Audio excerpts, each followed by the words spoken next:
तो बड़ा स्थिति गंभीर हो गई। अच्छा, इसी दौरान वो लड़की फिर से घूम करके और आकर के हमसे करीब 10, 12, 15 फीट दूर जो है जाकर खड़ी हो गई। वो सिर्फ ऑब्जर्व कर रही थी कि क्या हो रहा है। हम उनको बोले, अच्छा, जब हम बीमार हुए और उसके बाद जब हमको लगा कि बड़ा दिक्कत हो रहा है कि कैसे हम करें, हमारी बात नहीं हो पा रही है और हम अंदर से एकदम टूट गए, तो हमने चुपके से, जो किसी को नहीं पता था, लेकिन हमने एक वो कीपैड वाला मोबाइल लिया था, रिलायंस का एक मोबाइल था, 93 से शायद कुछ तो नंबर था, मुझे उतना नंबर याद नहीं है, 93581232 समथिंग कुछ तो ऐसे नंबर था। तो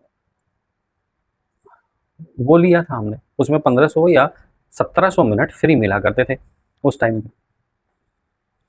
तो हमने अपने जेब से वो मोबाइल निकाला। पहले तो हमारे हाथ में वो मोबाइल देख करके वो चौंक गए कि तुम्हारे हाथ में मोबाइल। मैंने कहा कि मोबाइल है, क्योंकि अब हम यहाँ पढ़ते हैं तो हमको लेना पड़ा। घर पे बात नहीं हो पाती और कोई साधन नहीं है और जाते हैं है नहीं घर पे। लेकिन अगर आपको, मैंने कहा कि अगर आप यहाँ पता करिए एसटीडी कोड वगैरह कुछ अगर है तो वो करते हैं, नहीं तो एक बार ट्राई कर लेते, क्योंकि वो नंबर लैंडलाइन था इसलिए उसमें एसटीडी कोड लगना जरूरी था, क्योंकि मोबाइल के नंबर तो बहुत कम ही थे। अब इसी दौरान हम ये बात कर ही रहे थे कि वो लड़की आती है, आ करके बिल्कुल मेरे सामने खड़ी हो जाती है। अब मैं एकदम टेंशन में आ गया, क्योंकि पहले तो मैं एकदम शॉक रह गया, क्योंकि गाँव में क्या है था कि या ये उस दौर में क्या था कि मन में ये धारणा रहती थी कि भाई लड़की से बच करके रहना। दूसरा, शहर की लड़की से बच करके रहना, क्योंकि बहुत एकदम फँसा देती हैं और या कोई ना कोई बात करके आपके ऊपर जो है चप्पल फिर जाता है। तो हमको एकदम टेंशन हो गया कि हमने तो एक बार उनको देख लिया था वैसे ही, हम तो उनकी वेशभूषा को देख रहे थे, पर मुझे लगता है कि मन के इनको बुरा लग गया ये बात, और अभी तो हमारे सर पे आज चप्पल पड़ने वाला है। अब हम एकदम ऐसा खड़े हो गए। एक तो उधर वो गाँव वाले खड़े हुए, तो मेरे को एक टेंशन ये हो रहा है कि ये गाँव जाएँगे और कहेंगे कि जाकर के क्या, क्या होने वाला है? अच्छा, उनका जो लहज़ा था जब बात की वो लड़की, तो मैं उनकी भाषा में बता रहा हूँ, उन्होंने कहा, "ये आपके पापा हैं?" अब आप सोचो कि मेरी स्थिति क्या, जब उन्होंने ऐसा रिएक्शन दिया, मैं एकदम सन्न रह गया, मैं घबरा गया बुरी तरह से। उन्होंने फिर से मेरे को कहा, "ये आपके पापा हैं?" मैं फिर कुछ नहीं बोला। उन्होंने तीसरी बार उन्होंने कहा, "तुमको मेरी बात समझ में नहीं आ रही है? मैंने आपको क्या पूछा? ये आपके पापा हैं?" मैं बोला, "नहीं, पापा तो नहीं है, पर हाँ, मेरे ताऊ लगते हैं रिश्ते में, गाँव के पास ही के हैं।" मैं तो अच्छा, वो लड़की उनको क्या बोलती है, सुनिए, आप जाइए यहाँ से। मैंने कहा, ये क्या हुआ? सुनिए, आप जाइए यहाँ से, ये मेरे साथ जा रहे हैं और 10 मिनट बाद आएंगे। मैं उनको देखूं, वो उनको देखे, वो मेरे को देखे, कि बोले पता नहीं ये क्या क्या हो क्या रहा है, ये क्या हो रहा है। मैं बोला, मैडम बात क्या है आप बताइए ना। चुप, आप जाइए, ये आ रहे हैं और तुम मेरे पीछे आओ। मैंने थोड़ा सा हिम्मत जुटाया और मैं उनको बोला कि मैं, ताऊ जी आप चलिए, मैं बस आया। अब एक तो डर लग रहा है इतने सारे लोग, और ऊपर से वो लड़की जो है आगे आगे चले रही। आगे आगे चलते चलते मैं पीछे से जा रहा था। मैं थोड़ा डिस्टेंस मेंटेन करके चल रहा था, क्योंकि पता नहीं कि क्या स्थिति बने। और तो आगे चलकर एक बड़ा सा एक गेट था, जैसे गाँव में रहते ना, बड़ा सा गेट और एकदम नीचे खाली जगह और पूरा एकदम अंदर एक मकान टाइप का रहता है। वो उधर जाने लगी, वो गेट के अंदर एंटर कर गई। अब मैं पीछे खड़े हो गया कि इधर आओ। मैं आ तो रहा हूँ, नहीं नहीं आओ इधर आओ। तो मैं जाने लगा, तो मैं जाते जाते जो है, वो जैसे ही मैं गेट में एंटर किया, तो गेट के जस्ट पीछे एक चाय की दुकान थी, चाय की टपरी टाइप की थी, एकदम जस्ट पीछे। तो वो जाकर के वो चाय की टपरी के पास जो कुर्सियां या स्टूल पड़े हुए थे उनके ऊपर बैठ गए और बोले कि आप यहाँ बैठो।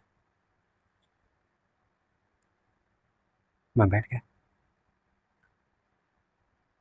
भैया 2 चाय दे देना। 2 चाय भाई। मैं चुप बैठा हूँ ना, मेरे को कुछ समझ में नहीं आ रहा कि हो क्या रहा है यहाँ पे।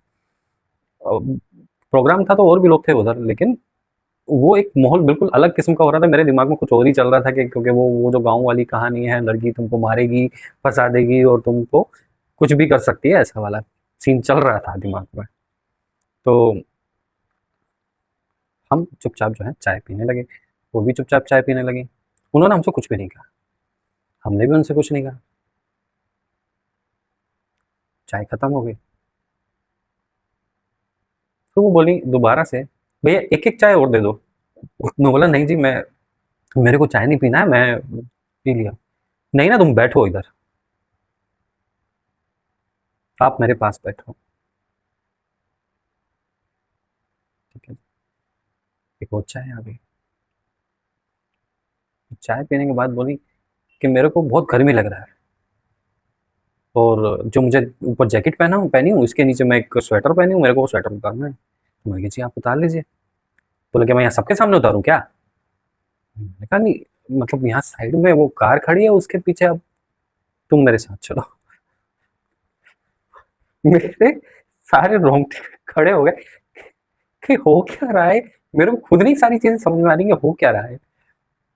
अब मैं खड़ा हो गया डर के, और मैं जाने लगा। तो कार के पीछे वो खड़ी हुई, तो मैंने अपना मुंह दूसरी साइड कर लिया, और उन्होंने अपना वो स्वेटर उतारा और जैकेट पहन ली, और फिर वो दोबारा वापस आ गए। चलो अब मेरे साथ। मैं कहा जी अब कहाँ जाना है? देखिए मेरे से अगर कोई गलती हो गई हो ना, तो प्लीज मुझे माफ कर दो, लेकिन मुझे आप बता दो तो बात क्या है। अच्छा एक काम करो, बैठो यहीं पे। मैं बैठ गया। तुम कहाँ फोन लगा रहे थे? मैंने कहा जी मुझे कहीं फोन नहीं लगाना था, एक्चुअली उनको फोन लगाना था, इसलिए हम लोग एसटीडी गए थे। और क्योंकि उन फोन लगा नहीं तुम्हारा। मैंने कहा जी एसटीडी कोड नहीं था, तो फोन नहीं लग पाया, और आप देख रहे थे कि भीड़ बहुत ज्यादा थी। तुम्हारे पास मोबाइल भी तो था। मैंने कहा हाँ जी मोबाइल था। तो उससे क्यों नहीं लगाया? मैंने कहा जी उसके क्योंकि लैंडलाइन नंबर था, तो उसके लिए भी एसटीडी कोड चाहिए था। अच्छा। फिर वो थोड़ी सी रिलैक्स हो गई। मैंने कहा जी आप, बोले मैं भी फोन लगाने के लिए आई थी, और एक्चुअली मुझे अपने, उन्होंने अपने एक रिलेटिव का नाम लिया, उनसे बात करना था। फिर मैं बात नहीं कर पाई। मैं सुबह से 4 बार आ चुकी हूँ, 4 बार फ़ोन लगा चुकी हूँ मेरी, लेकिन उनसे बात नहीं। मैंने कहा कि आप नंगे पैर क्यों घूम रहे हो? आप इसी प्रोग्राम में आए हैं? बोली हाँ, मैं इसी प्रोग्राम में आई हूँ। मैंने कहा कि आपने पूरा अपना भेष ऐसा बनाया हुआ है, बाल खुले हुए हैं, पैर, ये आप, तबीयत ठीक है ना आपका? बोले हाँ, मेरा तबीयत ठीक है। धीरे-धीरे, थोड़ी-थोड़ी बातें जब होनी शुरू हुई, एक स्थिति आई जब वो फूट पड़ी।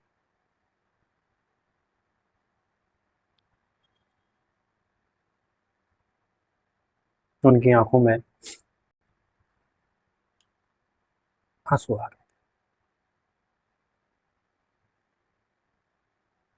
आगे की कहानी मैं बताता हूँ अगले पार्ट में। नमस्कार, मैं आलोक कुमार। यदि आपको ये कहानी पसंद आ रही हो, क्योंकि ये पूरी तरह सत्य कहानी है, इसमें कहीं कोई मिलावट नहीं है।